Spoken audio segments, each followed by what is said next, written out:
am now master of the world. Coming in at 210 pounds, the hero of Manila, the man, the founder of Tequila, Carabuena, hails from Jalisco and has been bartending since the age of 15. As the ultimate end user of tequila for many years, his profound connections in the heart of Mexico serve as the essential elements to establish an authentic tequila business. Mr. Victoriano Diaz. Tiffany Zablah is a chef and culinary consultant with expertise in Italian cuisine, baking, pastry arts, wine, spirits, and hospitality. She is now a sommelier, a certified mixologist, and a content creator on TikTok and Instagram, where she shares high-quality recipes and promotes fun in cooking. Sergio, el Mixologo. He's a highly respected mixologist in Mexico. Some say the highest. And a global marketing consultancy. He specializes in liquid gastronomy and experience design, providing brand representation and content creation using neuromarketing techniques with a focus on mixology for events. So Ivelissa is a healthy life content creator from Orlando. She shares recipes and weight loss inspiration with 1.2 million social media followers. A former nurse, she transitioned to a social media offering life advice and securing a TV segment on Mega TV's La Noche es Nuestra. On her page, Ivelissa estoy riendo y comiendo. She blends humor, life reflections, and recipes. Sobriety is broader clarity, and Ivelissa radiates a newfound happiness on her journey. So this is our final panel for the evening. It's quite different because I will lead it from afar. But before we begin and dive into the panel, I want to hand over the microphone to our resident mixologists and tell us a little bit about the creations that you've created this evening. Hello. Yes. Hi. Hi, everyone. Hi. Hello. Thank you so much for that wonderful introduction, by the way. Awesome. So, do you want to start? Very fortunate. Yes. Well, absolutely. I think today's goal was really quite interesting because we were faced with this task of really sort of improving our skills, which is always fun. And so everything just came up about as this local scouting, and we had the best time, honestly. We did. Because it's all about, throwing yourself into wherever you are and knowing what's available. And that way you can get inspired by the most interesting of things. I mean, I don't know if it was just sort of serendipity, but we were just sort of bouncing off ideas and just bouncing off, colors and everything else that would make sense. Everything inspired by tequila, and take it from there. Yeah, I mean, we said, we went scouting. We went looking for ingredients to see what was available. We tried talking about a lot of different combinations, to the point that the people at Trader Joe's came over to ask us if we were confused or if we needed anything. We were just brainstorming. More than once. That is true. That is true. Oh, yes. That's not customer service. That's just us giving off weird vibes. Yeah. Creative vibes, right? But we were in the zone. We were trying to, figure out how all these flavors were going to come together and then just create these cocktails on the spot. So essentially we created 3 cocktails that we were really proud of. And yep. Yes, we are. With Carabuena. And we've got a winner. So, I mean, and yes, they are traditional riffs on flavors that we understand. Like, say, for example, our first one, of course, everything was created with a wonderful tequila that you may have seen up here. Yeah, right there. Yeah. A great tequila. Thank you, sir. Carabuena was actually our inspiration, and I know that Victor and all his team was really vying for something that made sense with the brand and the flavor profiles. So we really played off, the mellowness and the smoothness and that part that's just, magical to agaves. And so I'll definitely say that, the very first cocktail we created tonight was actually her idea. Yes, it was. Oh, no. And it's a very good idea. Yes, I did. I mean, yeah, we bounced ideas back and forth, so I don't want to take full credit of it. But yeah, I mean, I think, which one was your favorite? Honestly, I think that was my favorite. The first one. The first one was just crazy good. You want to describe what it was? Yeah, sure. It was actually a spritzer. So we played off this idea with, we don't want to call it prosecco or sparkling white wine, but basically this blanc de blanc. That sounds fancy, right? It was something that gave this the tequila just a slightly drier profile, but as we all know, bubbles are just amazing, right? Bubbles always mean happiness and joy in our palates, right? Absolutely. I mean, bubbles. I guess it's something we all agree on, right? There's bubbles, there's happiness, I've never met a sad person holding a glass of prosecco. Like, just Right? impossible. right? Yeah, Impossible. exactly. So we went with that, and we basically turned off and just combined those two ideas, and then we added this beautiful twist of mandarin oranges, and I mean, it was just nice little aftertaste that just made it really friendly, and in the end, I mean, to me, that just seemed like beyond beautiful. So Yeah. good job. Awesome. So what we have today, Mm. did we say what we have today already? We haven't, right? This last one?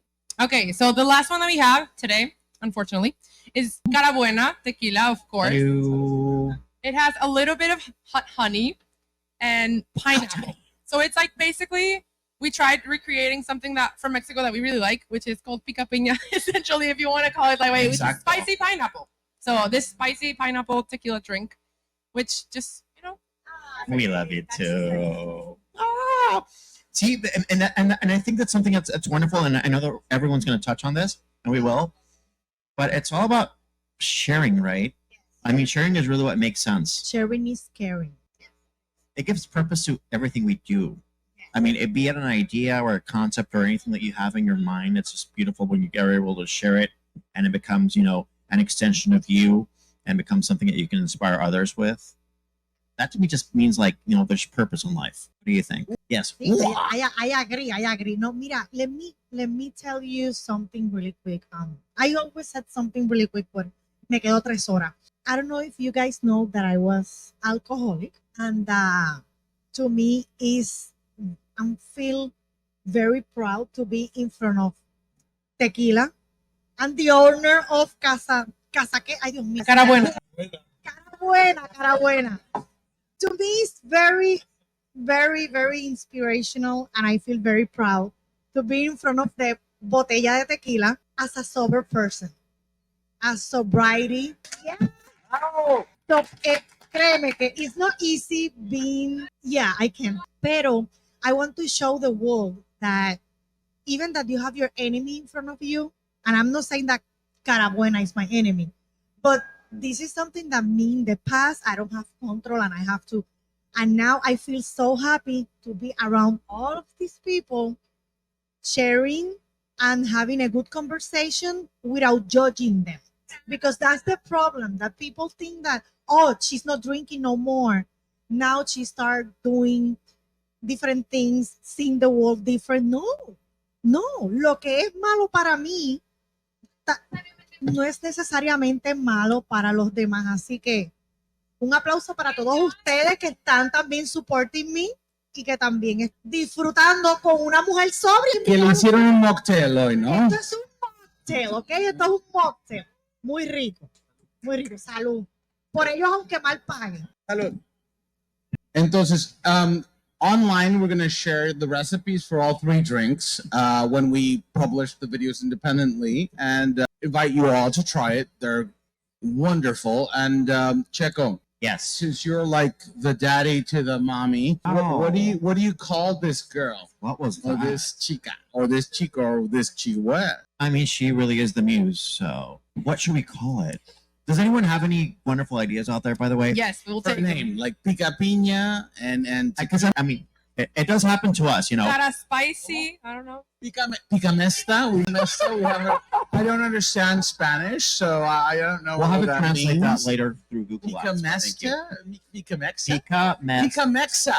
Pica Mexa. Oh, there you go. Okay. Pica Mexa is great, Yes. actually. Pica Mexa. Well, I mean, it's something that happens, right? I mean, and I think it happens with all of us whenever we create something. And Tiffany in particular, I know that I've seen your recipes for both food and drinks happen.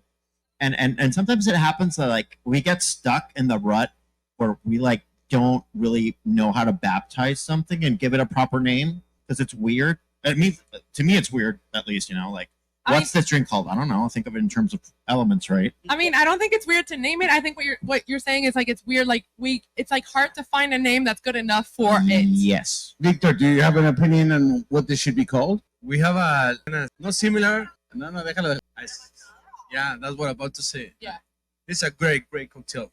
It's a great cocktail. It's drink Carabuena with friends and family. Absolutely. Oh, Friends and family, even better. friends and family. To friends and family. Salud to friends and family. Company makes it Cheers. work. Okay. It does. Salud. I do want to say that we were both talking about it yesterday and today about the tequila and how we admire not just the flavor and the texture and everything, but the history and like how it's produced and the whole everything that makes the brand what it is. So we just wanted to say congratulations. Gracias. Thank you so much. Thank you so much. And speaking to that, I'd like to get into our panel tonight. And our panel is called Chef to Content, basically the rise of independent gastronomic community. So this is a very interesting subject, especially in this town, because Austin is a city that is, yes, it's weird, it's fun, there's a lot of bars, but if you look closely, there's a lot of authenticity. It's one of the few cities that remains culturally at the top of its game, respecting its local chefs because there's a strong backbone in gastronomic community. What is a gastronomic community? A gastronomic community is not comprised of restaurateurs. Basically, it's comprised of what surrounds restaurateurs. You have tequila, you have brewers, you have mixologists, you have people that are content creators. This is a structure that validates and protects a local community. So beginning with Checo, I want to ask you one question. Go for it. What is your story? Is there enough time for this? What is your community? And what is perceived impact on your community with your craft? Boom. Okay, all very, very important questions. What a myriad of ideas are going through my mind right now. To me, it seemed like something that was sort of a fight or flight situation, which is really weird to say out loud. But for me, it was more of a me working my little marketing mind into survival mode and really learning how the fundamentals behind restaurant operations, which in the end ultimately boil down to how checks can be increased. And sadly, that's not through food, but rather through drink. That made me really understand and question why operationally drinks should function in different ways and how they could become more appealing and make a lot more sense to your overall experience, right? I mean, we all want to be happy people at a restaurant that understand why we're eating what we're eating and why we're drinking what we're drinking, and that has to have some sort of harmony and balance, right? So to me, it was more of that instinct that really drove me to really understand and research, because I consider myself a researcher above all things, right? I mean, we love to learn. I know that for a fact. And if you don't really keep on pushing yourself in that direction, there's really nowhere else to go. But mentally, for me, it was just that, and in the long run, that meant that I had to have some sort of a title in some sense. Well, I guess mixologist made sense. It's not necessarily something that I would say is truthfully. I mean, it's so ambiguous that I think that's what makes it really romantic and beautiful. Whenever you talk about something that's mixology driven, I mean, it seems like a very made up word and constructs by society that just needed to sort of find some sort of more decent way to say or call a liquid chef, I guess. But it's really fascinating that you learn these things and you keep on getting inspired by really wonderful people with projects, with ideas, with visions that always just sort of nurture back. And for me, it just makes sense about, paying it forward. So if I have an idea, which is wonderful to me, that doesn't necessarily mean that it's wonderful to someone else, because my palate is unique, right? And everyone has different perceptions and understandings of what flavors are, which is really fascinating. So I guess to me, my biggest retribution in the end is whenever I share something and someone actually makes it their own, like that to me just makes so much more sense. Because it's not about what I love to drink, and it's not about what I say. It's rather about, the general idea and how people make it their own. So getting that feedback from everyone and understanding how they make it really speak about themselves and they share it with others, that's really why, this is so validating. Yay! Thank you. And that concludes my monologue for today, ladies and gentlemen. And bringing it back to this, our second mixologist, por favor. Yes. Tu historia, your impact, and how do you or wish to impact it? Okay, that is a very long answer, but I'll make it short. So, I guess the story goes back to when I was little. Like, I always grew up in a household where both my parents were really passionate about food, because food is not, at the end of the day, not just, the plate in front of you, but it's what makes you have an experience with everybody you share it with, right? So it's not just like the plate itself, it's like the whole experience. My dad always loved cooking and my mom always loved baking. So I grew up trying to want to copy them at all times. Eventually, I went to culinary school. I started working in restaurants and caterings and bars. And I just really wanted to absorb everything that I could from, this industry and everything that it had out there to teach me. Eventually, the world came to this pandemic, right? And I had all this knowledge that I had absorbed, and I really wanted to share it with the world. So I started thinking about, what if I share this on social media? Like, everybody shares everything on social media, and I have all these knowledge about cocktails and food and hospitality, and I just wanted to share this with the world. So I started this sharing on social media and started growing my community. And I think one of the best things in the world, not only on social media, but in general with what I do, is, sharing this, let's say a plate or like a cocktail, and having the smile of somebody really enjoying what I made. That's the best impact, and the best form of payment I could get. Having that feeling of I made you happy through this bite or through this sip of a cocktail or whatever it is. And the same with the community. So I see it a lot nowadays where so I do a segment of Christmas, and I do 25 recipes of Christmas. And there's been plenty of messages throughout the years of a lot of people that, for one reason or the other, have had a tragedy or a loss in their family, and their Christmas was essentially ruined. And somebody actually told me oh, this happened, this whole tragedy, and we were not even gonna have a Christmas. We were not even gonna do anything. But then I realized you have all these ideas, and I went to your profile and I did all your recipes, and literally you changed our Christmas. Our family Christmas was changed because of you. And it's one of the best feelings in the world. I could be part of your traditions and your, good experiences, and to lift you up in a way that I'm not even there. So I thought that was beautiful. So yeah. My next question is for Ivelissa. Entonces, you are from Miami. Orlando. Well, 3 hours from Miami. Florida.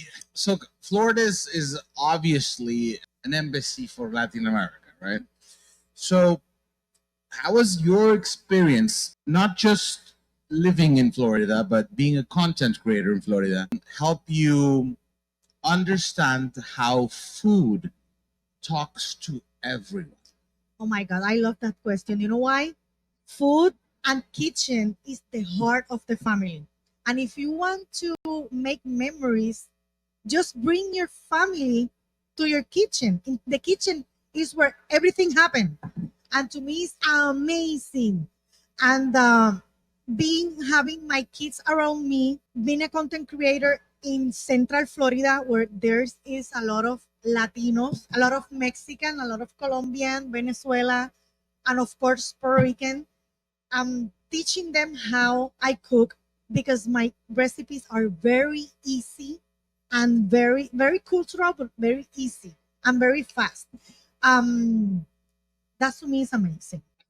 Ay, pero tengo que decir el impacto. El impacto. El impacto. Ok, no termino. No, pero yo me siento también bien contenta de que he podido crear una comunidad a través de las redes sociales, siendo yo. ¿Cuál ha sido tu éxito, que lo era para tener una cuenta tan grande y tener una comunidad tan comprometida con lo que yo estoy haciendo? Y yo les digo, yo no tengo formato, yo no tengo libreto, yo prendo el teléfono y empiezo a hablar por ahí para abajo, y me encanta porque ellos dicen, me encanta tu historia de cómo representas latina, en especial puertorriqueña, y no nos incluyes a todos.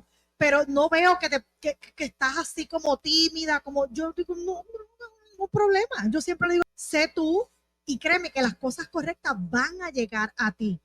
Me dicen, me encanta porque nos inspira. Lo que el público no sabe es que quienes me inspiran son ellos a mí y me dan propósito. Así que Muy bien, muy Gracias. bien. Déjalo termino. Victoriano, ¿Puedo responder en español también? por favor. A ver, if you want to do Spanish, you want to do Spanglish, you want to do English, you're good, man. Esta es tu casa. Esta es nuestra casa, and we do what we want. Entonces, please, por favor, tell us how this product that's on the shelves now, that's spectacular in taste and quality, how did this happen? ¿Cómo sucedió este producto? Creo que no voy a terminar de responder por todo esto, pero cómo nació Carabuena es pasión, pasión. Yo soy de Guadalajara, de donde es el tequila, y siempre supe algo de mí que era pasión. Tenía idea que era lo que quería hacer en realidad. Y llegué en ese momento de mi vida en que estaba a gusto, estaba muy cómodo con lo que estaba haciendo, lo cual me gustaba mucho, que era bartender. Siempre he sido bartender desde los 15 años. Eso habla mucho también de comunidad, porque gracias a eso mi comunidad aquí me ha apoyado muchísimo. Pero cómo surgió esto es por querer sobresalir, querer ser algo más, saber que tenía algo dentro de mí que era querer sobresalir. Entonces me puse a pensar un día, dije, soy bartender, sé de dónde viene el producto, conozco muchísima gente, puedo hacer esto realidad. Y desde ese día que empecé a querer cambiar no nomás mi forma de alimentarme, mi forma de pensar, cambió totalmente todo en mí. Yo lo puedo hacer. Entonces fue más que nada esa pasión que me empezó a motivar día a día, hasta llegar al momento en que empecé a dudar de mí. Pero sentía que la pasión me seguía y me seguía y me seguía. Entonces decidí tomarlo como un reto personal y ese reto se convirtió en mi estilo de vida. Todas las personas que me dijeran que no lo puedo hacer, no lo puedo hacer, hasta me da miedo decir esa palabra, que yo lo puedo hacer. Y desde ese entonces que cambié mi forma de pensar, ha cambiado todo. Para mí el propósito de crear mi propia marca es darle a entender a las personas que todo es muy difícil, toma tiempo, pero si eres constante y tienes pasión y sigues y sigues y sigues, va a haber un momento en tu vida en que vas a decir, lo he logrado, que sigo y sigo y sigo. Va a haber un momento en que vas a tocar pared y decir, ¿para qué estoy haciendo esto? ¿Para qué estás haciendo una marca de tequila, viejo? Sí, hay muchísimo, pero yo tengo un propósito y es cambiar a las personas su forma de pensar. Si yo logré hacer una marca de tequila, todos pueden hacer. Wow, Todo which sabe. beautifully leads me to this next thing, which was basically, and this is direct again to you, Victor. What is your relationship, tu relación with the community and the city you live in, con la ciudad de Austin? How has this helped you, and how will you fight to protect it? I think being as a bartender, especially in Austin, has been helping me a lot because most of the bartenders that I know works at least 60 or 70% in the bars and restaurants here in Austin. Some of them they work in the kitchen, some of them work as a bartender, but it's the same thing, part of the service industry. That's who I am. I'm part of the service industry, and that's been helping me a lot because one bartender that I know recommend me to another people, and then they like recommendation to a recommendation, and it feels so good. I love the people show me because I'm part of the service industry.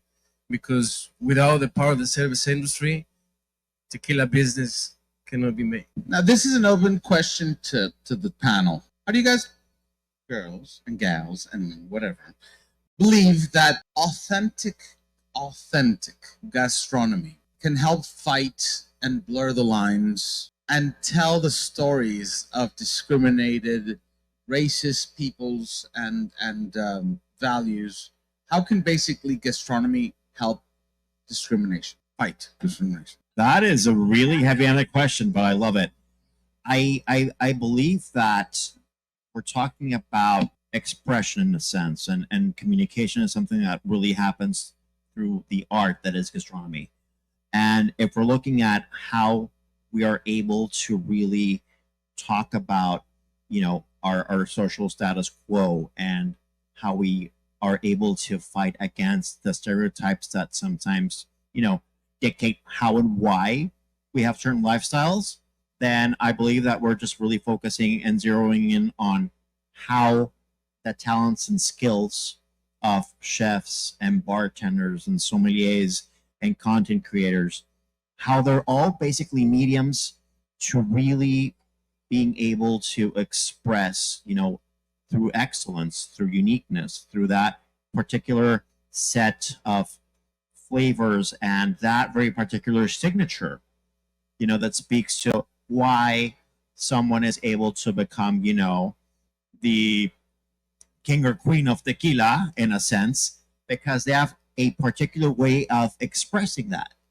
be it through a drink, be it neat, and in a certain extension, if we're thinking about how that individuality also reflects and really makes someone stand on their own in keeping a posture in terms of how social constructs may or may not, bring about discrimination and, again, all these, stereotypes and all these things that we fight against.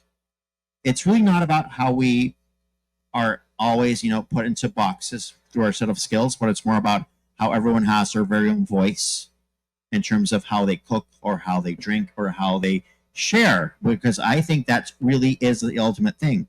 I mean, clearly, it's your community is beautiful, and I love that. There's this amazing reach, but it's all about the impact that we create upon them, right? We're looking for impact. It's not a number. It's about actual impact, be it a better Christmas experience because you believe that life can get better, and bringing together the family and all that. And I really do think that finding discrimination and finding anything else that's sort of set in stone in people's minds is a reflection of how well we express ourselves through our talent, and that is something that is just so unique and so personal. And we all approach it in different brands. Now, it's all about how we create it through products and communities and expressions that sometimes are more liquid, sometimes are more solid, or both. But it's particular. I love it. That's amazing. And I think hearing you say all of that reminded me of something that I always think, and it's this one thing, that food is one of the only things that truly is universal.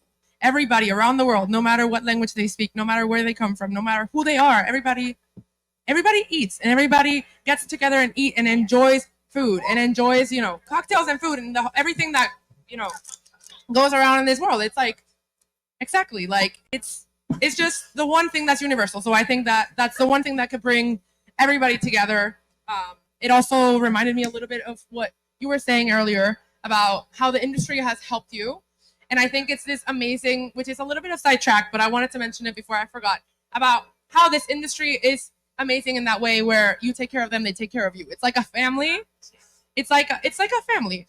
And so they will make sure that, everybody that comes in, no matter who you are, no matter where you come from, no matter what language you speak, we will take care of you. And that's hospitality. And I think that's the important thing. That's hospitality. No, pero aquí, linking to this question, which is exactly what I was hoping for, is brands that are set in local stones, restaurants that are local, food that is local. Across the street, we see a building. It's big and black and empty. And it's got these lights on and nobody's there, and it brings no joy to this beautiful side of Austin. And we have all these other businesses that are local, that are owned by people from here, working hard, struggling through thick and thin to pay rent. And you see that. And that for me is a big symbol of the US sometimes. And it's sad because sometimes corporate America is very strong economically. It overpowers everything. And they just come out and buy everything. And what happens to local owners, what happens to local creatives, we get brought out. We get bought out and pushed out sometimes. There's a lot of people that fight the good fight. But I believe the key to building independent gastronomy is these pieces. The local brands that have local anchors, the local content creators, the people that believe in the people here, breed on the content of the people here, build on the relationships of the people here. So I'll give you 10 seconds or whatever to think about what advice you would give. Again, you're the local here, but we are visitors, and we are humble visitors to this wonderful community. And what lessons do we want to tell other creators within the gastronomic space to help protect our independent gastronomic communities? I'll start with you. Yo lo que pienso siempre es comunicación y apoyarnos. Es más fácil apoyar a las marcas grandes y a estas megatiendas, que pues no voy a decir los nombres, bueno, pues porque están más accesibles y más fácil, pero ya que nosotros estamos creando una comunidad como hispanos, como latinos, cada vez que veas un negocio local, apóyalo, cómprales, encourage them to be better. Esas compañías grandes, tú eres un número más. Y tú como creadora, ¿qué harías? O sea, si tú ves un lugar que te gusta, ¿cuál es tu approach con ellos? Casi siempre yo soy así bien presentadita. Llego a los sitios y rápido me presento. Me gusta ver cómo se ve la comida. Si veo que la comida está mal, si veo que sabe mal, yo siempre les dejo saber. Y más si son locales. Y si son latinos, más todavía. Más todavía. Pero ese es el problema, que nos gusta dividirnos. Entonces viene, y lo voy a decir así mismo, viene un gringuito blanquito. Y entonces a ellos les hacemos caso. Pero entonces vemos al que es de la raza de nosotros y le metemos el pie. Lamentablemente, estas son cosas que no se hablan, pero son ciertas. ¿Entiendes? Entonces, como dije ahorita, en la unión está la fuerza. Cuando veo algo que no me gusta en los restaurantes, en la cocina, siempre lo comunico. ¿Y cuando te gusta? Oh, cuando me gusta, pues lo celebramos. Pero te quería decir sobre la discriminación en la gastronomía. Y yo como puertorriqueña, mis platos en especial, yo empecé presentando mofongo con camarones. Y vas a ver cómo la gente te da su opinión y te critican y te dicen, eso no va así, eso no es así. O se copiaron del mangú, que el mangú es de mangú is from Dominican Republic. And they start judging me. Oh, mofongo is like the version of mangú. And then you see those type of people that they love to see the two countries fighting, like Puerto Ricans and Dominicans. So in my channel, in my social media, you won't see that because my husband is Dominican. And I show them, no, we can be one. And I have my own sazon. So the way that I make the mofongo, don't worry about the mofongo is fried, the mangú is mashed, is a boil. But why the hate?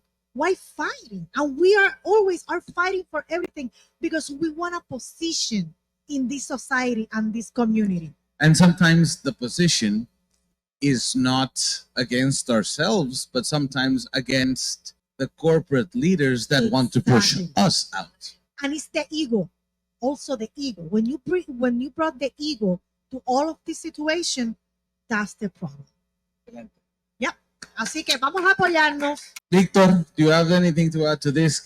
El tema de cómo how we can unite as entrepreneurs in the creative space to fight this gentrification that has happened in San Francisco in the 80s and 90s, in Brooklyn in the 90s and 2000s, in Austin currently. How can we fight this? Pienso que para pelear contra eso, la unión hace la fuerza. Wow.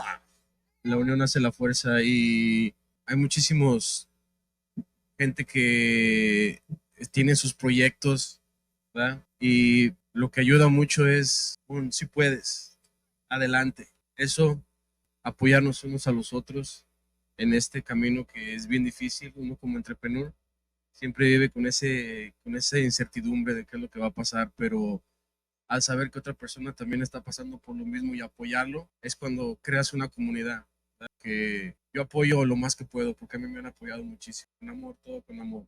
Todo con amor. Y tú sabes, déjame añadirte esto que se me olvida y después no duermo pensando en, a nosotros vemos a alguien que nosotros queremos, están llevando a cabo negocios fructíferos y prósperos y lo que hacemos es que lo vemos y lo miramos así, como Rosalía cuando está mascando el chicle en la canción, así como que lo miramos de arriba abajo, en vez de inspirarnos, lo vemos como competencia, en vez de decir como dice Víctor, tú sí puedes. Exactamente. Importa.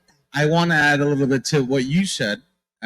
Basically, it's not just about marking what's wrong with things. It's how can I help you be better? What you're lacking? Maybe that has a great sazon, but maybe they lack social media presence. Maybe they lack connections with beautiful brands. Maybe they lack diversity in their offerings in terms of beverages or food.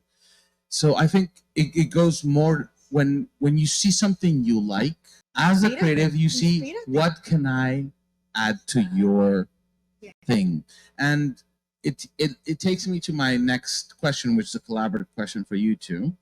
So No para nosotros no. no, because you two are the consultants. They're the consultants. Oh, you want to answer? Please. So I think it's part of the question that you asked in just before that one. And I think one of the things that I love about supporting small businesses and the way that we can all support small businesses a little bit better is, obviously go to them, go to the local restaurants, go to the local brands.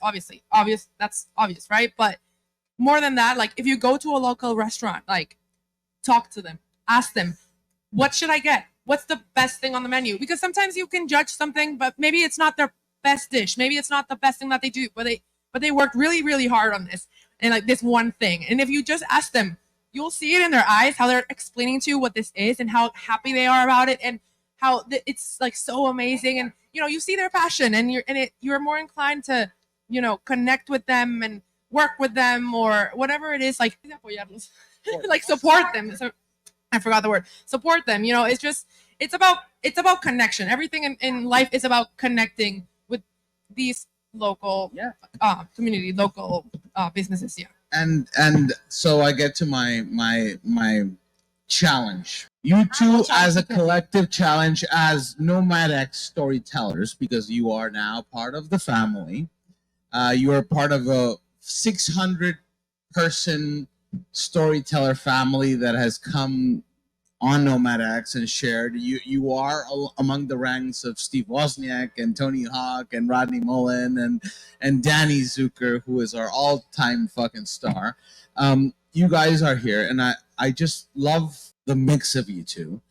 And I'd love to just create an invitation to anybody that sees these videos. Would you come and do a dual consultancy to a local minority-owned business in any U.S. city, invitation-wise, and we would be gladly obliged and honored to this challenge. And if somebody comes up and it's a challenge that you guys like, would you guys be open to coming and helping them, consulting in their business in the U.S.?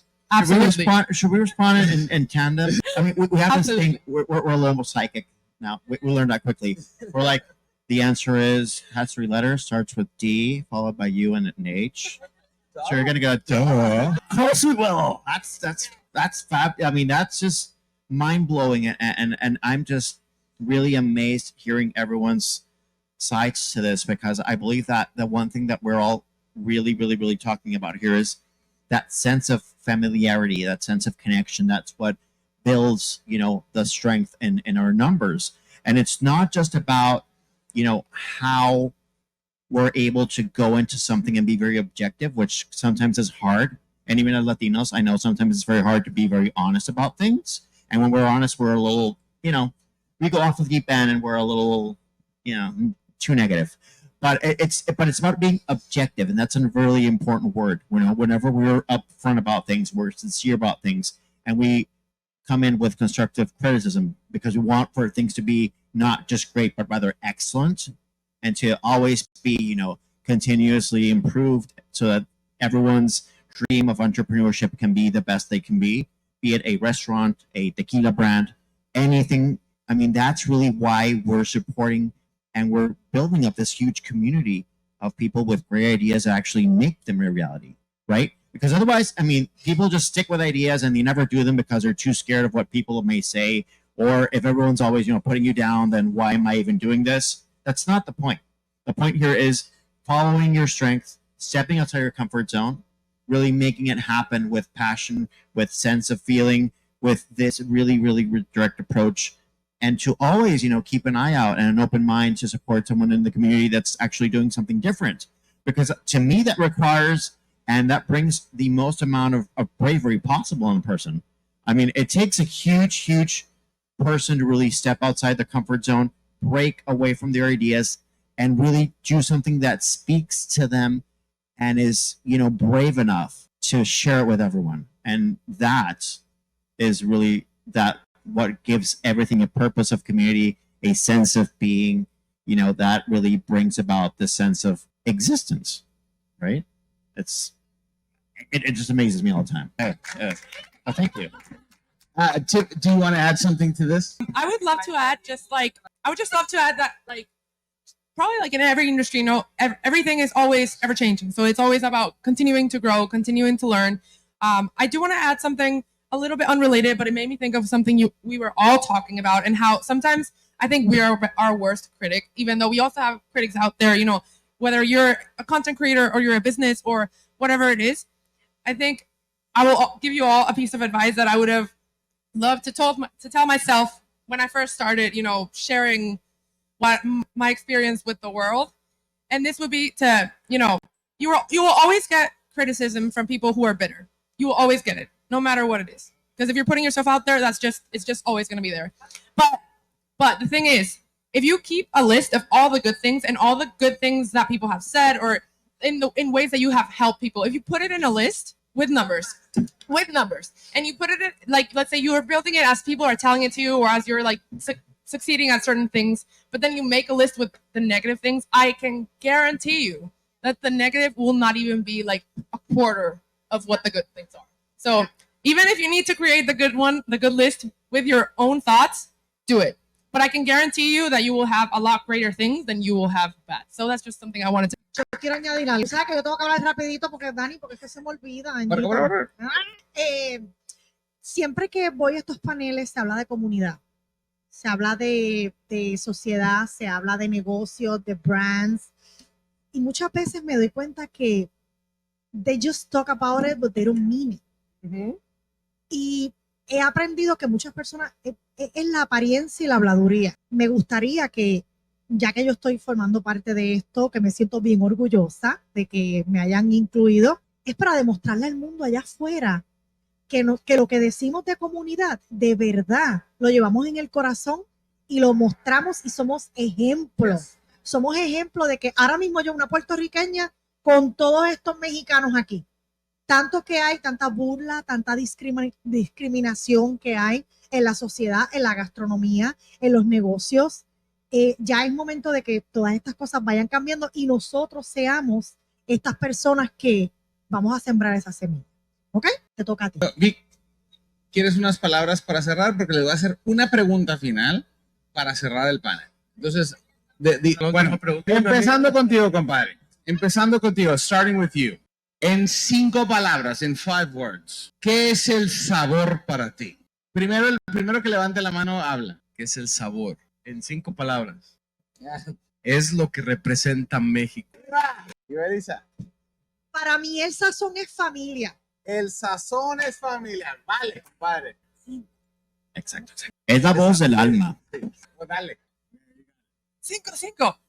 And with those words, I'd like to thank our panelists for this evening for Gastronomy, and invite y'all to basically come with us on this very, very long journey we have to build entrepreneurial communities with creatives where we can all support each other, learn from each other, believe in each other, and break down the barriers of what makes the others try to break us down. With this held, will you be my?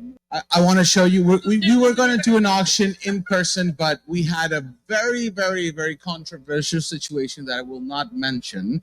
Pero we will have an online auction for some very, very cool stuff. This is Tony Hawk's skateboard, signed by Tony Hawk. This auction will come online next Tuesday. This is a skateboard designed by the Nomadx team, signed by Rodney Mullen, the GOAT, and Jose Madero, and Charlie Sanz, and 15 of Nomadx rock stars that have Great Star Stages. And this is a mini pong machine signed by Nolan Bushnell. Nolan Bushnell is the creator and founder of Atari. He was the only boss of Steve Jobs, and he employed Steve Jobs and Steve Wozniak in the early days. And this is a little pong machine signed by Nolan Bushnell, and we're going to be auctioning this off. We're also going to be auctioning off two handmade paintings by Hitrok, which is a great graffiti artist from Mexico, probably right now one of the top graffiti artists in Mexico. And I would just like to bring in Diego, who is my co-host in this event, and thank you all. Buenas noches. Buenas noches, se la comen. It was fun. It was fun. It was great. I love you all. Yeah, if you guys are seeing this on social media and you're seeing it late, we're going to leave the links down here so you can follow us, see what else we're doing, support the movement, get more information about the creative communities, and see what else you can do to help future generations have a better time than we did. Yes. Gracias, amigos. Bye.